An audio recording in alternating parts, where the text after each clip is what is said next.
डर और घबरा के नहीं गए थे तुम्हारे पास, चेतावनी देने गए थे तुमको। अगर तुम साथ में नहीं आए तो फिर राइड में रोना नहीं, पप्पा पप्पा मेरी चॉकलेट छीन ली, मैं तो सीएम बन जाता, मजलिस आ गई, अब क्या आप नहीं छाप छट्टी साहब सबको निकाल के फेंकेंगे ना। मैं गुजारिश करूंगा सर आप आए और अपने बातों को रखें। जनाब वारिस पठान साहब वो आए और अपने बातों को रखें। स्टेज खाली कर दे भाई, हमारे आ गए हमारे सदर साहब। अस्सलाम वालेकुम रहमतुल्लाहि व बरकातहू।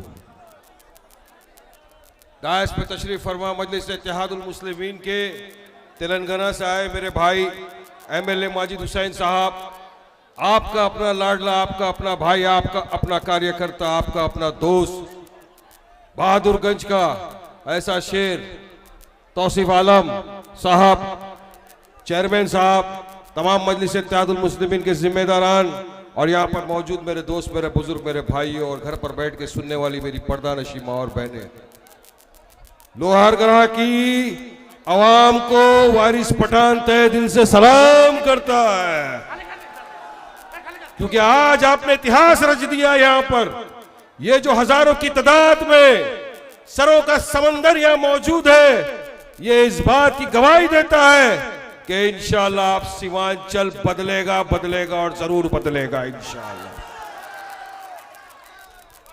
बदलेंगे ना। ये चौवन्नी छाप छट्टी साहब सबको निकाल के फेंकेंगे ना। आप चुनाव आने वाला है, बिहार में भी है।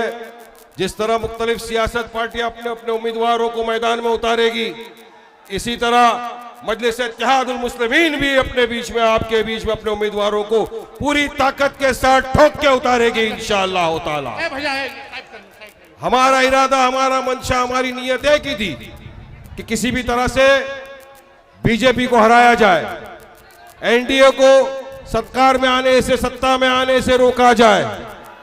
ये सोचकर हमारे बिहार के प्रेसिडेंट अख्तर इमान साहब ने लेटर लिखा तेजस्वी को, लालू को, और कहा आइए साथ में कांधे से कांधा मिलाकर लड़ेंगे और जो ये बीजेपी की सरकार है इसको हराएंगे, साथ में लड़ेंगे ताकि सेक्युलर वोटों का विभाजन ना हो। कोई डर और घबरा के नहीं गए थे तुम्हारे पास, चेतावनी देने गए थे तुमको। अगर तुम साथ में नहीं आए तो फिर राइड में रोना नहीं, पप्पा पप्पा मेरी चॉकलेट छीन ली, मैं तो सीएम बन जाता, मजलिस आ गई, अब क्या आप नहीं। आपको सोचना है, आपके पटना के निवास पर अख्तर इमान साहब, आदिल हसन साहब, पूरी एमआईएम की टीम पहुंच गई, ढोल ताशा बाजा ताशा लेकर आपके कानों में ढोल बजाया, बाजे बजाया और ये बताया लालू तेजस्वी अपने कानों को खोल, नहीं तो तेरा खुल जाएगा एमवाई समीकरण का झूठा पोल। बोला फिर भी अहंकार घमंड में चूर अगर है तो हम क्या कर सकते हैं भाई साहब। अख्तर साहब ने तो सिर्फ कहा था हमको 6 सीट पर दे दीजिए, 6 सीट पर भागीदारी दे दीजिए, साथ में आ जाइए, क्योंकि हमारे 6 एमएलए थे, मगर फिर भी नहीं माना। तो इंशाअल्लाह ताला मजलिस तो लड़ेगी चुनाव, पूरी ताकत के साथ लड़ेगी चुनाव, पहले से ज्यादा इंशाअल्लाह ताला। हमको यकीन है कि हमारे एमएलए जीत कर बिहार असेंबली में जाएंगे। हमारे आपके कायद सदर बैरिस्टर असदुद्दीन ओवैसी साहब पहुंच चुके हैं। देखो शेर कौन आया, शेर आया, देखो देखो कौन आया, शेर आया, बैरिस्टर असदुद्दीन ओवैसी, जिंदाबाद जिंदाबाद, मजलिस इत्तेहादुल मुस्लिमीन, जिंदाबाद जिंदाबाद। जोरदार नारों के साथ स्वागत करिए अपने कायद का। 3000 किलोमीटर दूर आए आपके लिए, आप में से किसी को लीडर बनाने, नेता बनाने, बिहार की सीमांचल की आवाम को इंसाफ दिलाने आज से शुरू की है मजलिस इत्तेहादुल मुस्लिमीन ने सीमांचल न्याय यात्रा। कौन आया, शेर आया, ये यात्रा देखो कौन आया, शेर आया शेर। मजलिसुल इत्तेहादुल मुस्लिमीन जिंदाबाद। नारा लगाओ जोर का, नारे तकबीर, नारे तकबीर, मजलिस इत्तेहादुल मुस्लिमीन, बैरिस्टर असदुद्दीन ओवैसी जिंदाबाद, जिंदाबाद, सीमांचल जिंदाबाद।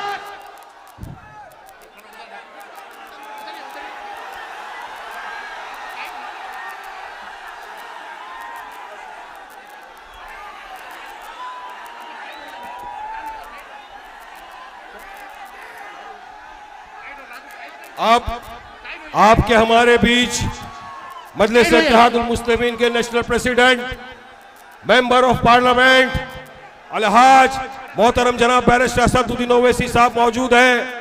साथ ही में बिहार के एमएलए, बिहार के मजलिस के प्रेसिडेंट मोहतरम जनाब अख्तर ईमान साहब मौजूद हैं। बिहार के युवा नेता और मेरे साथी राष्ट्र प्रवक्ता आदिल हसन साहब मौजूद हैं। और तमाम, मैं जानता हूं हम सबको सुनना है हमारे कायद को, थोड़ा सा संयम रखिए, अभी तो तिनका आया है, तूफान आना बाकी है। अभी से इनके पेटों में दर्द शुरू हो गया। अभी तो एक दिन हुआ है तेजस्वी बाबू हमारी रैली का और तुम्हारे तंबू में घबराहट हो गई। 3 दिन और बाकी है। इतना घूमेंगे सीमांचल में, टाई टाई फिश करके तुम्हारा रखेंगे इंशाल्लाह, याद रखना। मैं ये बोल रहा था, अख्तर ईमान साहब गए पटना में, तेजस्वी के घर के बाहर ढोल बाजा ताशा लेकर पूरी टीम को लेकर गए, निवेदन दिया, स्लोगन लगाया, तेजस्वी लालू अपने कानों को खोल, नहीं तो तेरा खुल जाएगा MY समीकरण का झूठा पोल। बोला, निवेदन दिया, 6 सीटों की बात की, हमको गठबंधन में लो, अगर नहीं माने कोई बात नहीं, मगर मजलिस इत्तेहादुल मुस्लिमीन पूरी ताकत के साथ पूरे सीमांचल में चुनाव लड़ेगी। और मुझे यकीन है कि यहाँ जो ये अवाम आज मौजूद है, जिस तरह पहले मजलिस को दुआओं से नवाजा, मोहब्बतों से नवाजा, हमारे उम्मीदवारों को चुनकर बिहार की विधानसभा में भेजा, इस मर्तबा उससे डबल दुगनी ताकत के साथ थप्पे पे थप्पा मारना है, पतंग छाप के निशान पे पूरे बिहार में, आकाश में पूरी तरफ पतंग दिखनी चाहिए। मुझे यकीन है कि सीमांचल की आवाम बिल्कुल मजलिस का साथ देती और देती रहेगी। वो अलग बात है, 4 चले गए कोई प्रॉब्लम नहीं है, आया तो वेलकम, नहीं तो भीड़ में एक कम, कोई फर्क नहीं पड़ता अपने को। हशर के मैदान में सवाल करेगी सीमांचल की जनता। हमने मजलिस इत्तेहादुल मुस्लिमीन को देखकर, बैरिस्टर असदुद्दीन ओवैसी साहब के काम को देखकर तुमको वोट दिया था, जिताया था, इख्तियार की कुर्सी दी, मगर तुम बिक गए, ईमान का सौदा कर दिया, सीमांचल की आवाम के पीठ में खंजर घोंप दिया। इसका जवाब बिहार की सीमांचल की जनता देगी। वो है ना एक डायलॉग, आसमान पर थूकने वाले को समझ लेना चाहिए, पलट के थूक उसी के मुंह पे गिरेगा, करारा जवाब मिलेगा, करारा जवाब मिलेगा। ये आपके हाथ में है। अब हम तो चाहते हैं कि सीमांचल का विकास हो, सीमांचल को स्पेशल स्टेटस मिले 371 का, सीमांचल के अंदर भी आपके पास इंजीनियरिंग कॉलेज हो, आपके पास मेडिकल कॉलेज हो, आपके पास अच्छा अस्पताल हो, जहां आपका बेटा, आपका भाई, आपके परिवार वाले वहां जाकर इलाज ले। ये हमारी मंशा, ये हमारा इरादा है। और आपने देखा किस तरह से एक मर्द मुजाहिद बहादुर, जिसने सब चीज को ठुकरा दिया, करोड़ों रुपए ठुकरा दिया, इख्तियार की कुर्सी को ठुकरा दिया। मेरी नाम लेना चाहता हूं मैं अख्तर ईमान साहब का, असल शेर है अख्तर ईमान साहब, जिसने कहा नहीं वारिस भाई, दुनिया क्या है, मुझे आखिरत में ऊपर वाले को भी मुंह दिखाना है। आज तो मैं यहां सौदा कर लूंगा, मगर मेरी आवाम को क्या मुंह दिखाऊंगा, ऊपर वाले को क्या जवाब दूंगा कि जिनने मुझे दुआओं से नवाजा, मैं उनकी पीठ पे खंजर भोंक रहा हूं। नहीं गया। और इस ताकत के साथ 5 साल से मुसलसल बिहार की असेंबली में अपनी आवाज को बुलंद करता रहा। विपक्ष की आंखों में आंखें डालकर अपनी बातों को मनवाया।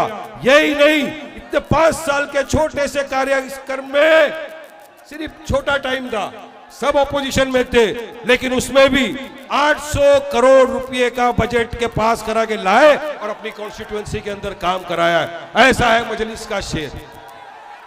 अगर एक आदमी जीतकर इतना काम कर सकता है तो मेरे दोस्तों, बुजुर्गों, अजीज साथियों, सोचो कि अगर मजलिस के 20-25 एमएलए जीत गए तो सीमांचल का पूरा के पूरा नक्शा बदल जाएगा। यहां पर भी अच्छे रोड होंगे, आपके बच्चों को अच्छी फैसिलिटी मिलेगी, आपके लिए तरक्की करेगी। लेकिन इसके लिए इतिहाद पैदा करना पड़ेगा, मुत्तहिद होना पड़ेगा, अपनी सफों में जो दरार है उनको खत्म करना पड़ेगा और मुत्तहिदा तौर से एक प्लेटफॉर्म पर आकर अपनी जमात, अपने कायद का साथ देना होगा और मजलिस इत्तेहादुल मुस्लिमीन को कामयाब करके बिहार की असेंबली के अंदर भेजना पड़ेगा। साथ देंगे ना? मजलिस को कामयाब करेंगे ना? असद साहब, अख्तर भाई की ताकत को बढ़ावा देंगे ना? शुक्रिया, शुक्रिया। सीमांचल की आवाम का बहुत बहुत शुक्रिया। बहुत खूब। अब हमारे बीच शेर हिंदुस्तान के लिए एक नादिया कलाम पढ़ेंगे हमारे मेराज साहब। जो मैं कहूंगा, मेराज साहब आप जाएं और नादिया कलाम हमारे हिंदुस्तान के शेर बरिस्टर असदुद्दीन अवीसी साहब के लिए पढ़े। अस्सलाम वालेकुम व रहमतुल्लाहि ताला व बरकातुहू।